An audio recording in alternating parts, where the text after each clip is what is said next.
Oh, shout out po kay Ma'am Vanzi Alberio sa New York City, USA. Shout out po sa inyo, ma'am, at saka kay Ma'am tawag nito, Catherine Rias sa HK.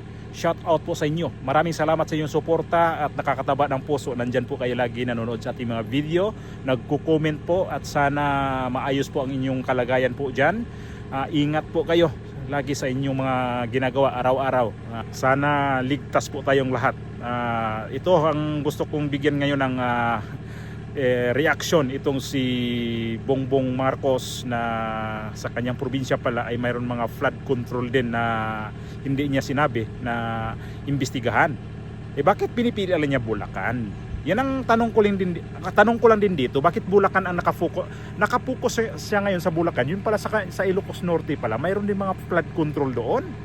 At ang masakla pa, mga diskaya din ang kontraktor. Ito yung sinasabi ni ni ex-governor Chavit Singson, na bakit itong presidente na to focus sa ibang probinsya, na ang kanyang probinsya mayroon din naman din na mga flood control, may mga sigurado mayroon mga kickback din diyan. At mayroon ding mga substandard, mayroon ding mga ghost project sa Ilocos Norte. Matanong lang natin, matanto lang din natin, ikaw presidente, taga Ilocos ka, bakit yung probinsya mo hindi mo unahin yan pagbanggit? At ang kontraktor, alam mo yan, hindi po pwedeng hindi mo alam. Presidente ka, na sa probinsya kang nakatira, na imposible man di ka nauwi. Presidente ka na taga Ilocos Norte. Anak mo si Sandro Marcos, congressman dyan sa Ilocos, isa sa mga distrito dyan sa Ilocos Norte. Marcos din ang gobernador dyan sa Ilocos. So ano pa bang hinahanap natin dito? Kung mag-imbestiga ka, huwag kang mamili ng lugar. Huwag mo sabihin na nag-imbestiga ka lang dito sa Ilocos dahil sa Bulacan dahil hindi mo napakinabangan ang mga kickback. Ganun ba 'yon? Samantala yung probinsya mo may nakinabang sa mga kickback. Hindi ko sinabi na ikaw nakinabang sa kickback. Malay ba natin? Yung mga kaalyado mo dyan nakinabang sa mga kickback, at itong Bulacan, yung mga kaalyado mo hindi nakinabang sa mga kickback, at saka itong sa mga ghost project din. So, alam na dinidiin mo yung isang lugar, dinidiin mo yung mga probinsya na yun na may mga controversial na mga flood control, na may mga kurakot sa ibang probinsya. Pero yung probinsya mo na kasali din pala dito. Shout out na rin, Mr. President, kung imbestigahan mo man lang yung probinsya mo sa mga flood control na yan, mga controversial. Sama mo na rin yung Bohol, please. Buong Bohol, isama mo na para makita rin namin, kasi mayroon akong nabasa na sa 3rd district diyan sa Lubok River, mayroong ginagawa rin diyan na flood control, naghalaga rin ng 2 billion plus pesos. So saan ang pera niyan ngayon? Ang alam, nabasa ko yan, pinapatigil yan kasi mayroong hindi na-comply na mga certificate galing sa DENR. Yun lang ho, Mr. President. Shout out dyan sa 3rd district sa Bohol, ha? Paimbestigahan natin yung flood control dyan sa Lubok, kung anong nangyari ba talaga dyan. Okay, saka natin pag-usapan yan. Sit aside muna natin yung Bohol na yan. Dito tayo focus dito sa presidente na nag-focus din sa Bulacan. Nag-imbestiga siya dito, nag-survey siya dito, nag-inspection siya dito, pero nakikita niya dito ang mga ghost project sa Bulacan. On the spot nakikita niya na mayroong mga substandard ghost project. Pumunta dito siya sa may Benguet. Nakita rin niya doon na may mga substandard, mayroong mga flood control na hindi maayos pagkagawa. Pero ang Ilocos Norte, nilaktawan niya. Ano nangyari, Mr. President? Ba't yung probinsya mo hindi mo binanggit din yan? At ang masaklap nga yan, Diskaya din. Close kayo ni Diskaya. Ang tanong dito sa mga tao dito, close kayo ni Diskaya kasi hindi mo binabanggit ang kanyang project din sa Ilocos Norte na probinsya mo. Yan ang sabi ni Governor Chavit Singson. Bakit ka lumaktaw sa ibang probinsya? Na yung probinsya mo mayroon din naman ding controversial, mayroong hindi rin kaaya-aya tingnan ng mga flood control sa Ilocos. So ibig sabihin ba nito ang iyong probinsya ay maganda? Ngayon magpaimbestiga ka sa mga korap na mga opisyal. Nag-imbestiga ka sa mga naunang administrasyon. Isama mo na rin yung tatay mo. Yan ang gusto mo, di ba? Na maglinisin talaga ang Pilipinas sa korupsyon. Doon ka magsimula kaya sa tatay mo. Kahit patay na yon. Sunod kay Cory Aquino, patay na rin yon. Sunod kay Ramos, patay na rin yon. Sunod kay Joseph Estrada, ay buhay pa si Joseph Estrada. Matanda na nga lang, ugod-ugod na din. Oh, kay Gloria Macapagal Arroyo, imbestigahan mo na rin lahat yung dumaang administrasyon, pati ng panahon ng tatay mo, kung ano ba talaga baybayin mo.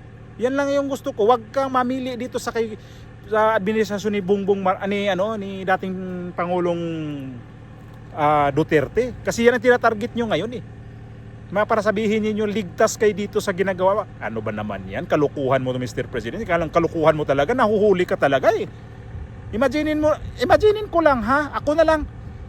Yung probinsya mo, yung congressman ng sa House of Representatives, ang anak mo ay isang majority leader, hindi nag-imbestiga dyan sa probinsya niyo sa Ilocos. Makapagsita dito sa mga Duterte, kay Pulong Duterte, sa 51 billion daw ni Pulong Duterte during the time of administration of former President Duterte. Yun ang sinasabi niya, nagpahaging siya doon. Aber, ito yung probinsya nyo, ilang billion to. Naman wag naman kayong mamili, makapili kayo eh. Ako payag ako mag-imbestiga ka sa lahat ng dumaan na mga administrasyon. Basta isama mo na rin yung sa tatay mo. At yung sayo na rin, recently lang yung administrasyon mo, imbestigahan mo na rin yan na pati ikaw ba, hindi lang yung namumuno dyan sa mga departamento, pati ikaw, imbestigahan mo na rin. Sabihin mo sa mga bagong tatag mo na yung ano bang tawag yan, yung grupo na yan, nasa mag-imbestiga dito sa mga flood control, pati ako, imbestigahan nyo rin ako dito. Magkita natin ang katag ba dito, unsa kakatinood sa maglinis sa korupsyon sa bansang Pilipinas. Paano lilinis ang korupsyon sa bansang Pilipinas? During the time of your father, no? Inglesin natin. Bisaya na lang. Panahon sa imong tatay, laganap ng korupsyon ha. Tapos karon lang kamo mag-stand na labanan natin tong korupsyon na to kasi lumalala na. Dito lumala yan sa administrasyon mo eh. Sama to lumala. Lumala ba ito sa panahon niya ni dating Pangulong Duterte? Hindi.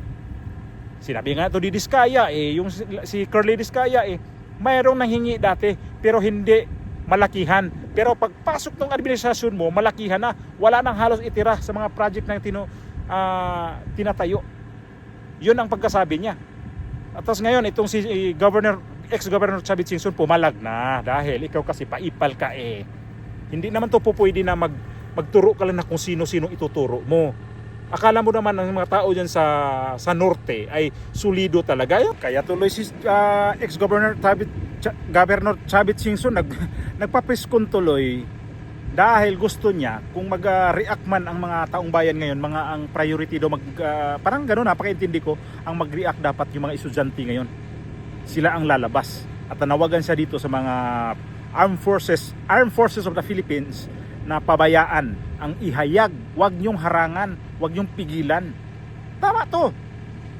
Kasi kapag hindi nyo hayaan ito mga bata ngayon na naghayag sa kanilang sariling damdamin, ayos sa malaliman na Tagalog, damdamin sa kanilang sarili ngayon, kasi sila kasing sobrang agrebyado dito dahil sila yung tatamaan talaga sa darating na mga araw. Kung talagang lilinisin mo itong administrasyon mo, pati ikaw imbestigahan mo na rin yung yung mga ginagawa mo rin diyan. Mayroon ka naman din ginagawang yung mga confidential fund mo. Si BP Sara ngayon wala namang CF na Kaya lang ang problema ngayon, pilit talagang binabalik tong problema na to sa panahon mo ngayon sa dating Pangulong Duterte, hindi lang sa kay Pangulong Duterte binabalik pa sa ibang presidente. Sinabi ko nga kanina imbestigahan mo na lahat mula sa tatay mo. Para doon mo talaga makomparison ba? Comparison mo kung saan talaga ang pinakakurap. Okay.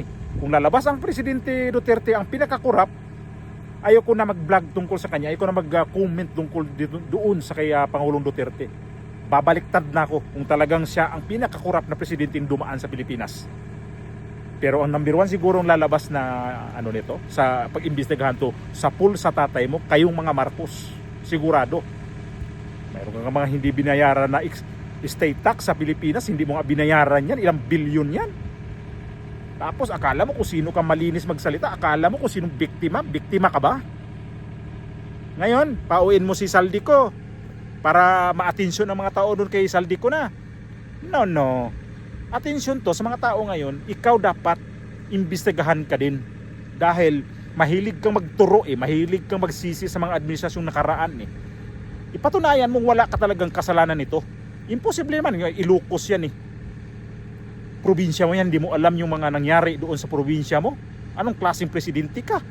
Probinsya mo na nga lang, di mo alam. Buong Pilipinas, sige, lalong wala ka nang alam sa buong Pilipinas. Nakakahiya ka naman talaga, Bongbong Marcos. Yung probinsya mo, mga Marcos kayo na doon. Presidente, Marcos. Gobernador, Marcos. May congressman doon, Marcos. Siguro yung mga ibang nanungkulan dyan, mga Marcos din ang mga ay nako. Saan ang inyong mga mukha nito ilalagay? Nakakahiya na kayo.